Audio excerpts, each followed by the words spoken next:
So now let's talk about surfaces and how to create them, how to tweak them. So we have this simple cube right here. And well, if we create a mesh, the first thing we have to do is to create a shader by clicking Create button. And that gives us a preview and a bunch of options. Now let's choose Register, and what it does, it allows us to name the material. So let's call it First, and it will create this master surface part which will contain this first material. And so this is very handy because it gives us a possibility of reusing the materials on different meshes, which I will show you in a moment.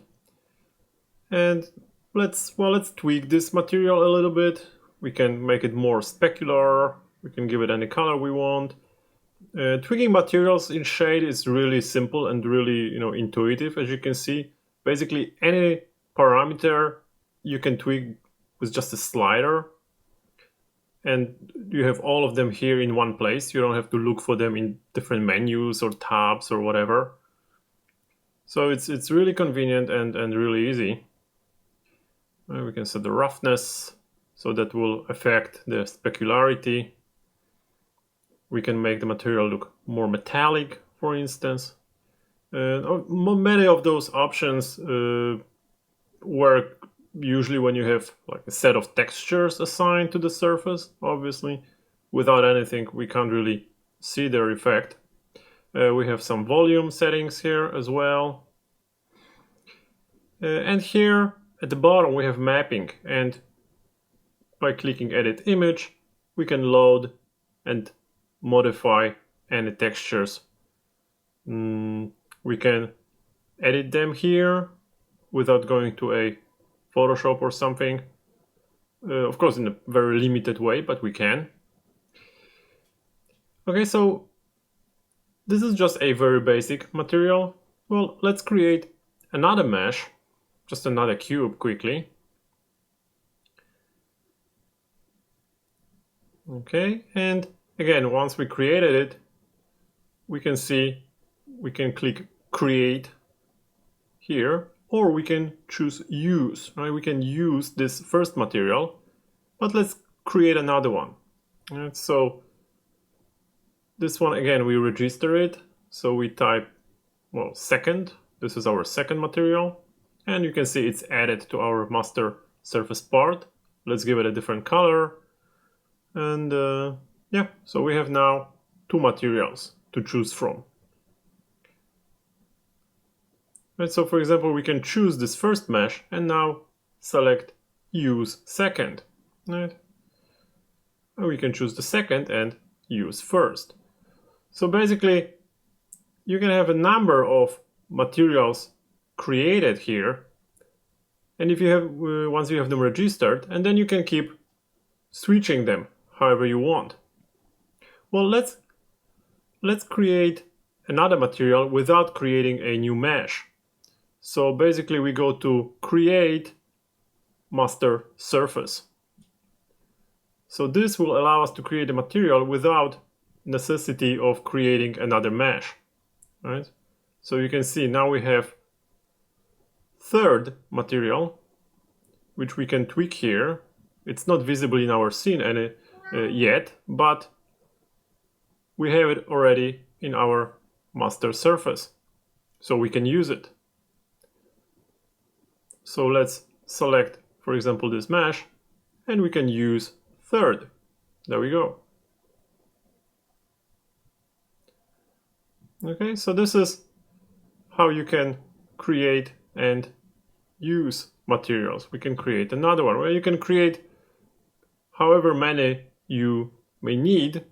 For instance, if you have a scene, if you're working on a scene with a lot of different materials that you will need, you may choose to create them first and sort of have them all prepared in your master surface group. And then once you build your scene, then you just go over it and start assigning the materials one by one. So, well, it really depends on your personal way of work. I typically sort of create materials as I go, but that's really up to you. So yeah, that's pretty much the way you can do it. And like I said, you can tweak them into a very interesting sort of results. But well, right now we can't really see it because we would need to have some proper textures, proper lighting assigned here. But it's really all there is to it. Okay, so now let's assign some textures. So let me show you how a texture looks like if you assign it. So let's go to our Shade Explorer, and here we have a number of different surfaces. Now, by default, you won't have that many because I bought additional set of textures. That's why you can see that they the preview, those thumbnails look different, right? Some of them are this round sphere, some of them are this shape. So those spherical ones are additional. They're actually, I think they come from an older version of Shade, but they work just the same in the newest one. Well, okay, let's pick one metal, just this one, and drop it on a mesh. We can turn on texture, shading, and we can see it now. Okay, so if we have a texture, it comes, a preset like this comes with some set parameters, and if it uses a texture map, not some procedural one, it will have it here, right? It will have it as a layer or more layers, right? We have here 3 layers, for instance. We have diffuse, we have bump, and we have reflection. All right, so these are images. If you're creating textures yourself, you can create also a number of maps and then assign them to various layers. Usually the number, not the number, but the order of those layers is not very important. It's the type, like here, bump, normal, displacement. That's what matters, because that's what Shade is looking at here. So you don't have to worry too much about the order, but definitely about settings, right? So for example, this bump map here, you can see we can tweak the weight. If you put it at 1, it's very visible. If you put it at low level, it's much less pronounced. If we go to the reflection, again, the same thing. We also we have this reflection type selected, and we have this weight. So basically it, again, tells Shade how strong this reflection map should influence this mesh during render time. Well, right now we don't have any proper lighting set, so we can't really see the result, but let's just quickly create a light here, so at least we can see this texture a bit. So just a quick point light.